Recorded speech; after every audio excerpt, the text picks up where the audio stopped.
Hey everyone, welcome back to another video. My name is Daniel Rogers and we're in a study on 1 Corinthians 13. In the last video, we looked at the word telos as it's used in 1 Corinthians, as well as a few other passages from Matthew 24 and 1 Peter 4. Today, we're going to be looking at the word teleios as it's found in the book of 1 Corinthians and a few extra passages as well. The word teleios is related to the word telos, and it is the word translated complete or perfect in 1 Corinthians 13, depending on which version you use. My version, 1 Corinthians 13:10 says, "But when the perfect comes, the partial will come to an end." Your version may also say, "when the complete comes." Now, as I've mentioned, this word is used 3 times in 1 Corinthians. 1 Corinthians 2, verse 6, 1 Corinthians 13, verse 10, and 1 Corinthians 14, verse 40. It's also used in passages like Matthew 5:48, which says, "Be teleios, even as your heavenly Father is teleios." Or Matthew 19:21, "If you wish to be teleios, go sell your possessions and give the money to the poor, and you'll have treasures in heaven." Or Romans 12:2, "Do not be conformed to this age, but be transformed by the renewing of your mind, so that you may discern what is the will of God, what is good and acceptable and Teleios." It's also used in a few other passages that we'll look at here shortly. Let's take a look at 1 Corinthians chapter 2 and verse 6 to begin with, and we're going to read the first 6 verses of this chapter. "When I came to you, brothers and sisters, I did not come proclaiming the testimony of God to you with superior speech or wisdom, for I decided to know nothing among you except Jesus Christ and him crucified. And I came to you in weakness and in fear and in much trembling.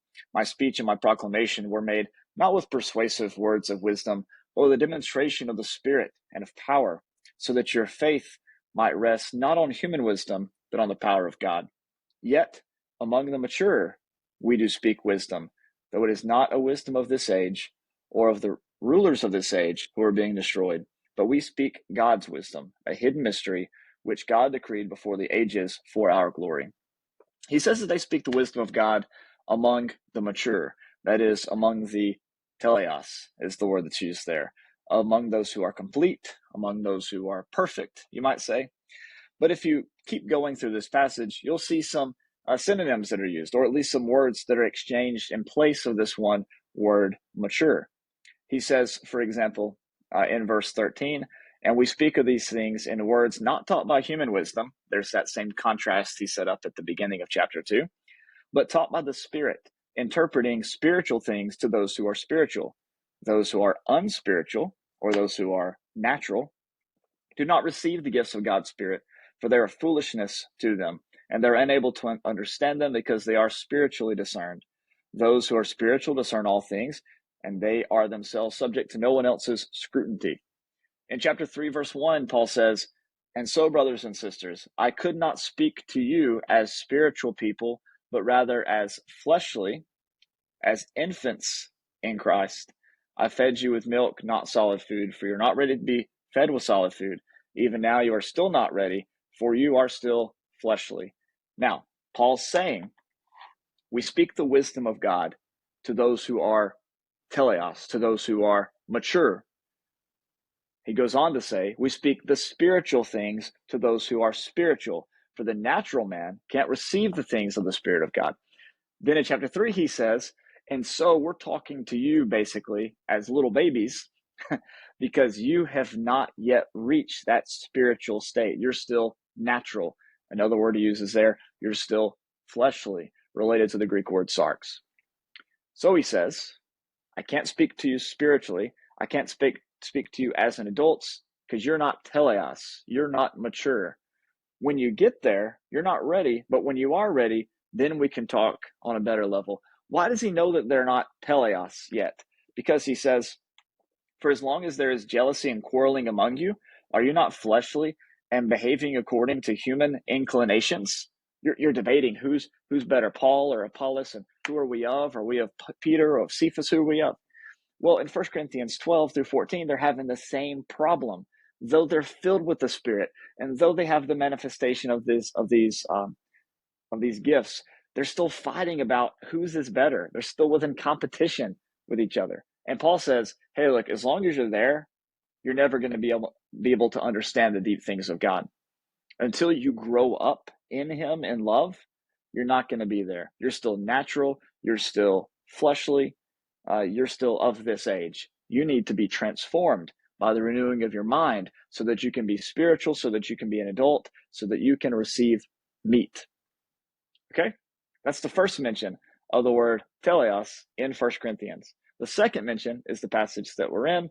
Let's take a look at it, though, for the sake of consistency. Also, there's a little tidbit here that we need to pay attention to.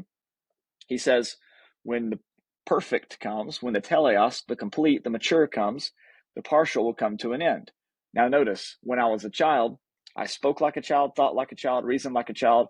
When I became an adult, I put an end to childish ways. That, in other words, when I knew in part, I acted like one who knows in part. I thought about which gift was better. I thought about who's better, Apollos or Paul or Cephas or whatever.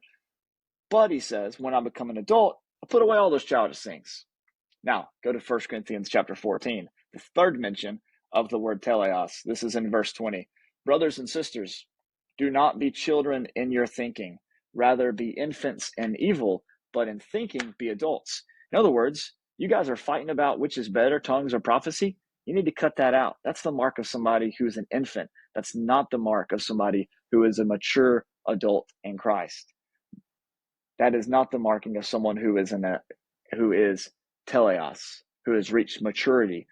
Other words Paul uses, who is spiritual, who is wise in the things of God. You see the distinction there. Now, what does this look like?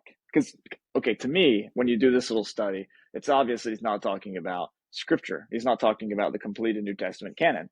What he's saying is, when you learn to see everything through the lens of God's infinite love, all this stuff you're fighting about dissolves. And once that happens, then we can have a real conversation.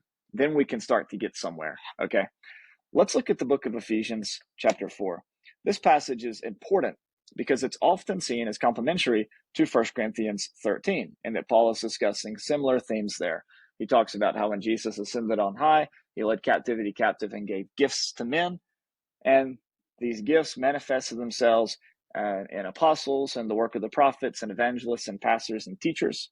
Then he says in verse 12, to equip the saints for the work of ministry, for the building up of the body of Christ. Now, what is that imagery that's being used there? It's talking about growing up, maturing of the body of Christ. In other words, moving from a child to moving to an adult, moving from someone who is natural to moving to someone who is spiritual, from someone who knows in part to moving to someone who is fully known. Until all of us come, he says, verse 13, to the unity of the faith and to the knowledge of the Son of God, to maturity, that is, to Teleios. Whenever we come to that which is perfect, in other words, to the measure, and he explains it there, to the measure of the full stature of Christ. Now, what does this look like? Because if you define unity in terms of conformity, it's obvious that we are just all messed up. I mean, there's like, a million denominations. Everybody believes something different. What's he talking about here? Let's read on, okay? Let's read on. We must no longer be children, tossed to and fro and blown about by every wind of doctrine, by people's trickery, by their craftiness and deceitful scheming. But speaking the truth in love, we must grow up in every way into him who is the head, into Christ. Moving from deceitful practices to maturity looks like speaking the truth in love. Now, what is the truth? What is the truth that he has in mind here? If you go back to the very first part of this, chapter 4, verses 1 and following, the Apostle Paul says, he begs them to walk in a manner worthy of the calling to which you've been called, with all humility and gentleness, with patience, bearing with one another in love. So bearing with one another in love, or tolerating one another, as the New American Standard says, indicates that not everything is always going to line up. We're going to have differences of opinion. We're going to have disagreements here and there. We're going to have preferences in worship and whatever else. But the point is that we're to endeavor to maintain the unity of the Spirit in the bond of peace. So what's the truth? Well, it doesn't refer to every little particular thing having it all right, that quantity of knowledge that we talked about before. Instead, it's the quality of knowledge. And the quality of knowledge is mentioned by Paul in 1 Corinthians 2, and had we been paying attention. And he says, I desire to know nothing among you except Jesus Christ and him crucified. If you and I are in agreement that Jesus is Lord, that Jesus' death and resurrection transforms human history, that Jesus is the Son of God, then boom, we have unity. We have unity. We can work anything else out. Anything else you want to discuss, anything else you want to debate, we can work that out. But if we agree in this one faith, that is faith in Jesus Christ, then you and I have unity. Now notice he says, speaking the truth in love. He brings love into the equation here in verse 15. Speaking the truth without love doesn't do anybody a bit of good. Doesn't do you any good, and doesn't do the one you're talking to any good. But speaking the truth in love allows us to grow up in the fullness of the stature of the body of Christ. He says in verse 16, notice, from whom the whole body joined and knit together by every ligament with which it is equipped. Notice the imagery from 1 Corinthians 12. We all have to work together. We all have to be with each other within our diversity, right? As each part is working properly, the ear's not trying to be a foot, the mouth's not trying to be a nose, everything's doing its intended job.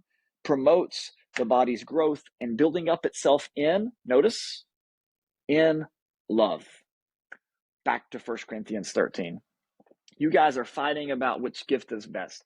Prophecy's better, tongues are better, blah, blah, blah, blah, blah, blah, blah. You're destroying the body of Christ. None of that matters if you don't have love. So put all that aside. Stop speaking, cease, right? Tongues need to cease. Prophesying in part, knowledge in part. Understand the limitations of those things, but understand the supremacy of love. Because if you put love first, the body comes together. You see the picture in 1 Corinthians 13? He says when love arrives, when we reach love, then we come into the fullness of the stature of the body of Christ. Then we've matured to adulthood. Now we can have a serious conversation. All right, let's pick up there in the next video. Be sure to subscribe and follow my Substack, danielcrogers.substack.com, for weekly articles on the Gospel of John, as well as sermon manuscripts. Hope you'll join me there, and hope you'll join me here. Let me know how you like the series so far, and we'll keep it moving.